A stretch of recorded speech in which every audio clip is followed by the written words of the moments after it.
और जब एक कंप्यूटर को दूसरे कंप्यूटर से किसी डेटा या सर्विस की जरूरत हो तो हम इस आईपी एड्रेस को यूज करके उसे एक्सेस कर सकते हैं। हमारे कंप्यूटर सिस्टम्स नंबर्स में डील करते हैं, यानी कि 0 और 1 के फॉर्मेट में। लेकिन हम ह्यूमंस को चीजों को उनके नंबर से याद रखना एक हद तक तो ठीक है, लेकिन इसकी अपनी लिमिटेशन है। लेकिन हम ह्यूमंस को चीजों के नाम आसानी से याद रह जाते हैं, तो हम इन कंप्यूटर्स को कुछ लॉजिकल नेम दे देते हैं ताकि इन कंप्यूटर्स को उनके नाम से भी सर्च करवाया जा सके। इसी तरीके से जब आपके ये कंप्यूटर्स या आप जब घर में बैठे इंटरनेट एक्सेस कर रहे होते हैं, तब इंटरनेट पर पड़ी हुई वेबसाइट्स को या वेब पेजेस को आप नाम से ही सर्च करवाते हैं, ना कि उनके आईपी एड्रेस से। लेकिन इंटरनेट पे पड़े हुए उन कंप्यूटर्स का भी कोई ना कोई आईपी एड्रेस होता है, तो इन चीजों का ध्यान कौन रखता है? तो यहीं से डीएनएस का काम स्टार्ट होता है। डीएनएस को डोमेन नेम सिस्टम कहा जाता है, क्योंकि इसके नाम में ही नेम सिस्टम है। ये नेम सर्विसेज को प्रोवाइड करता है। नेम सर्विसेज वो सर्विसेज होती हैं जिनकी हेल्प से नेम रेजोल्यूशन किया जाता है, यानी कि नेम टू आईपी और IP to name resolution.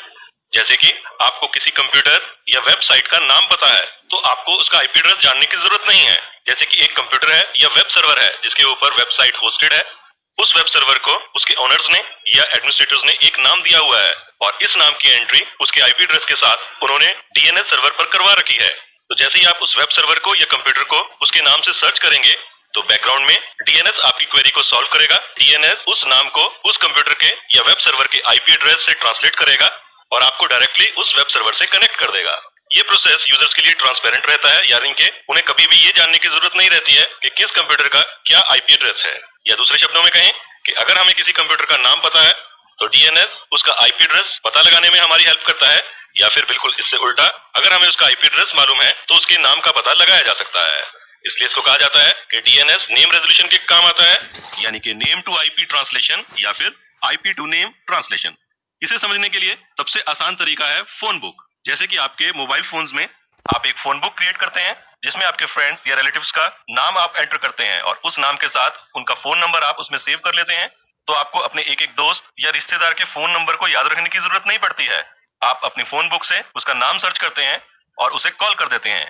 Background में आपका मोबाइल फोन उस नाम को आपके दोस्त के फोन नंबर के साथ ट्रांसलेट कर देता है और आपकी कॉल कनेक्टिविटी आपके दोस्त के साथ एस्टेब्लिश कर देता है। बिल्कुल इसी तरीके से डीएनएस कंप्यूटर नेम्स को उनके आईपी एड्रेस से ट्रांसलेट कर देता है और आपकी कनेक्टिविटी उन कंप्यूटर्स के साथ या वेब सर्वर्स के साथ एस्टेब्लिश कर देता है। डीएनएस यूडीपी का पोर्ट नंबर 53 यूज करता है, बिल्कुल वैसे ही जैसे डीएचसीपी सर्वर पोर्ट नंबर 67 के ऊपर अपनी सर्विसेज प्रोवाइड करता है। डीएनएस अपनी सर्विसेज यूडीपी पोर्ट नंबर 53 के ऊपर प्रोवाइड करता है। डीएनएस का यूज आप इंटरनेट या अपने प्राइवेट नेटवर्क्स पर कर सकते हैं। आज के सिनेरियोज में विदाउट डीएनएस इंटरनेट की कल्पना भी नहीं की जा सकती। आप सोच भी नहीं सकते कि बिना डीएनएस के इंटरनेट वर्क कर सकता है, क्योंकि बिना डीएनएस के आपको एक एक वेबसाइट या वेब सर्वर का आईपी एड्रेस याद रखना होगा, और दुनिया में कितने साइट्स हैं, कितने बिजनेसेस हैं, उन सबके आईपी एड्रेसेस याद रखने अपने आप में एक मुश्किल काम है। लेकिन आप सिंपली उन वेब सर्वर्स को, चाहे वो सिस्को का हो, चाहे वो माइक्रोसॉफ्ट का हो, चाहे वो गूगल हो, उसको उसके नाम से आसानी से सर्च करवा देते हैं और डीएनएस बैकग्राउंड में उस नाम को उन सर्वर्स के आईपी एड्रेस से ट्रांसलेट कर देता है और आपकी कनेक्टिविटी एस्टेब्लिश कर देता है। चलिए अब जरा डीएनएस से पहले नेम रेजोल्यूशन के लिए क्या सिस्टम था उसके बारे में डिस्कस करते हैं। डीएनएस से पहले नेम रेजोल्यूशन के लिए होस्ट डॉट टेक्स्ट फाइल को यूज किया जाता था। आज के मॉडर्न कुछ लिमिटेशंस थी, जैसे कि इसमें एक एक एंट्री मैनुअल करनी होती थी, और दूसरी बात कि ये इनवर्स ट्री फॉर्मेट में होती है और ये डिस्ट्रीब्यूटेड होता है। डीएनएस के इस इनवर्स ट्री स्ट्रक्चर में, क्योंकि ट्री इनवर्स है या उल्टा है, तो ट्री की रूट ऊपर है, यानी कि अथॉरिटी एक जगह से स्टार्ट होती है और फिर वो डिस्ट्रीब्यूट होती चली जाती है, और डिस्ट्रीब्यूशन होने के साथ साथ हर जगह की रिस्पॉन्सिबिलिटी या अथॉरिटी दूसरे सर्वर्स को दी जा सकती है। हम इस स्ट्रक्चर के बारे में आगे डिटेल में डिस्कस करेंगे।